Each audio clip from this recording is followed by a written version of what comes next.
प्यारे बच्चों, फिजिक्स दर्शनम यूट्यूब चैनल में आपका स्वागत है। और जैसा कि कल आपसे प्रॉमिस किया गया था कि वीडियो आना स्टार्ट हो जाएंगे और 11 से लेकर 12 तक का पूरा सिलेबस का ध्यान रखा जाएगा। सारा सिलेबस अपलोड होगा, तो सारे बच्चे एक बात ध्यान रखें कि वीडियो की क्वालिटी डे पर डे आपकी इंक्रीज होती जाएगी और कुछ न कुछ इसमें सुधार देखने को मिलेगा। हर रोज़ आपको कुछ न कुछ अच्छा सुधार देखने को मिलेगा। तो सारे बच्चे जुड़े रहिए और आज की शुरुआत हम करेंगे फैक्टर से। तो देखिए जरा प्यारे बच्चों, जैसे क्वांटिटीज क्वांटिटीज क्या होती है? क्वांटिटीज होती है जिसे हम मेजर कर सकते हो, जैसे लेंथ, मास, टाइम, ये सारी चीज़ें मेजर की जा सकती हैं। Speed, velocity, displacement, force, acceleration, ये सारी चीज़ें मेजर की जा सकती हैं। तो इसका मतलब ये क्या है? ये है क्वांटिटीज। ठीक है, क्वांटिटीज को दो पार्ट्स में क्लासिफाइड किया गया। जैसे एक है आपका स्केलर क्वांटिटीज और एक है आपका वेक्टर क्वांटिटीज। अब स्केलर क्वांटिटीज क्या होती है? ऐसी क्वांटिटीज जिसमें सिर्फ मैग्नीट्यूड बता दो, सिर्फ मैग्नीट्यूड, और उसकी इंफॉर्मेशन कंप्लीट हो जाए, तो हम ऐसी क्वांटिटीज को कहते हैं स्केलर क्वांटिटी। शॉर्ट में हम इसे बोला करेंगे स्केलर्स। क्या बोला करेंगे? स्केलर्स। ओके, स्केलर क्वांटिटी मतलब इसमें क्या होता है? Only magnitude, only magnitude. ठीक है, इसमें सिर्फ मैग्नीट्यूड होता है। और प्यारे बच्चों, वेक्टर क्वांटिटीज क्या होती है? ऐसी क्वांटिटीज जिसमें मैग्नीट्यूड के साथ साथ जिनमें मैग्नीट्यूड के साथ साथ डायरेक्शन भी बतानी पड़ती है, तब इंफॉर्मेशन कंप्लीट होती है। तो ऐसी क्वांटिटीज को हम कहते हैं वेक्टर क्वांटिटीज। जैसे वेक्टर क्वांटिटीज देखिए, इसमें क्या होता है? मैग्नीट्यूड के साथ साथ क्या बतानी पड़ती है? डायरेक्शन। मैग्नीट्यूड के साथ साथ इसमें डायरेक्शन भी बतानी पड़ती है। तो ओनली मैग्नीट्यूड, इसमें ओनली मैग्नीट्यूड। शायद कैमरा मेरा थोड़ा सा इधर हो रहा है, मैं टिल्ट कर लेता हूँ। ओके, हाँ। तो स्केलर्स में सिर्फ मैग्नीट्यूड बताना पड़ता है और वेक्टर्स में मैग्नीट्यूड के साथ साथ डायरेक्शन भी बतानी पड़ती है। इसके एग्जांपल ले सकते हो, जैसे एग्जांपल है डिस्टेंस,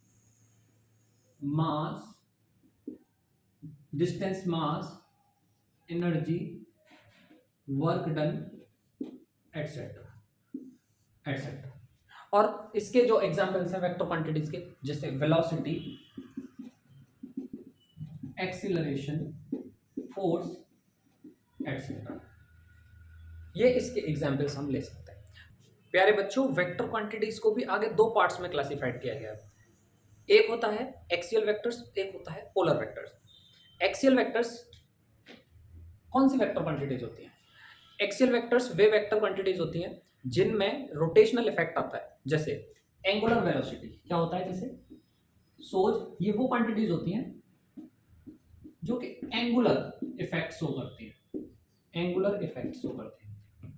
जैसे आप देखिए angular velocity, angular velocity, angular displacement, angular displacement, angular displacement, angular momentum,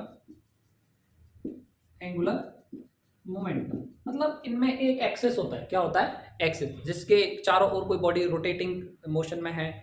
तो इस प्रकार के जो इफेक्ट शो करती है, वहाँ पे जो वेक्टर क्वांटिटीज आती हैं, क्योंकि ये फिजिक्स में आने वाले पार्ट्स में से है, तो बस आप इनको नाम को याद रखिए कि ये क्वांटिटीज जो रोटेशनल इफेक्ट शो करती है, हम उनको एक्सियल वेक्टर्स कहते हैं।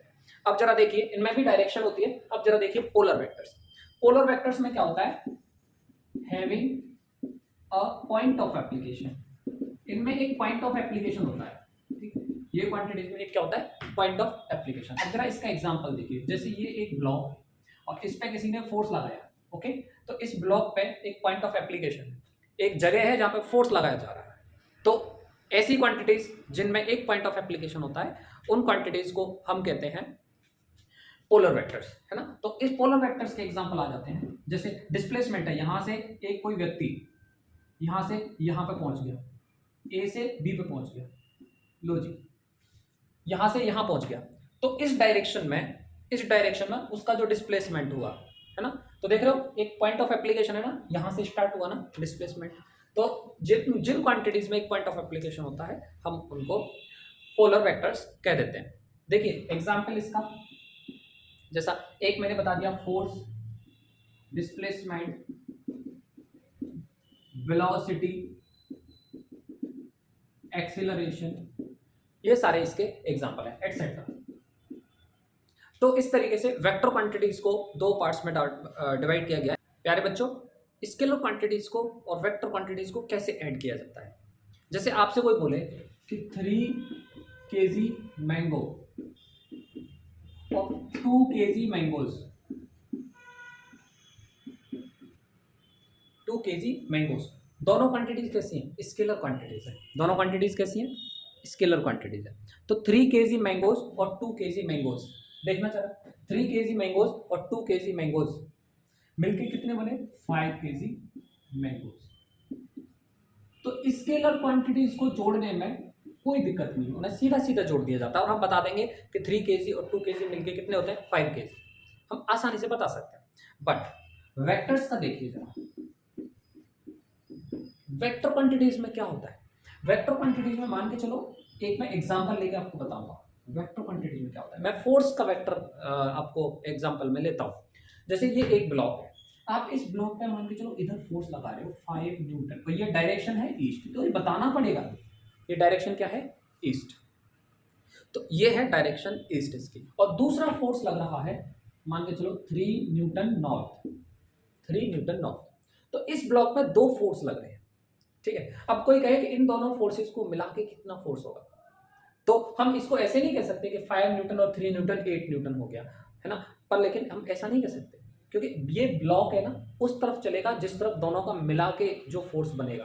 तो प्यारे बच्चों, ये ब्लॉक इधर की तरफ चलना चालू होगा, थोड़ा सा 5 ज्यादा है तो 5 की तरफ आएगा, ऐसे इधर चलना चालू करेगा, तो इधर की तरफ होगा। इन दोनों का मिला के जो फोर्स आएगा वो, उसी को हम कहते हैं रिजल्टेंट फोर्स। या फिर कोई भी अदर वेक्टर क्वांटिटीज के लिए अगर यूज करते हैं इसको, तो हम उससे कहते हैं रिजल्टेंट वेक्टर। तो दोनों को मिला के जो क्वांटिटी आ रही है, ये फोर्स दोनों को मिला के जो फोर्स आ रहा है उसकी डायरेक्शन ये है। तो रिजल्टेंट फोर्स की डायरेक्शन ये है, दोनों को मिला के जो आता है वो रिजल्टेंट होता है। 3 kg 2 kg को मिला के जो आ रहा है वो रिजल्टेंट होता है। तो इसी तरीके से 5 kg और 3 kg को मिला के जो आ रहा है उसकी डायरेक्शन है, उसकी क्या है? डायरेक्शन। तो रिजल्टेंट फोर्स इधर आता है। तो अब इन दोनों को जोड़ के इधर जो फोर्स बनेगा वो कितना बनेगा, तो हम उसे डायरेक्टली 8 नहीं कह सकते, उसका एक पार्टिकुलर मेथड होता है, और ये जो मेथड होता है वो होता है ज्योमेट्रिकल मेथड। तो हम इस ज्योमेट्रिकल मेथड को यहाँ पे फॉलो करेंगे और इस रिजल्टेंट को निकालने का प्रयास करेंगे। तो देखिए, मैं आपको लिख देता हूँ, to add vectors, okay, we follow the geometrical method, we follow the geometrical, okay. ये रिजल्टेंट आता है, और ये कितना आएगा और इसकी डायरेक्शन कैसे बताएंगे, तो उसके बारे में हम नेक्स्ट स्लाइड में बात करेंगे।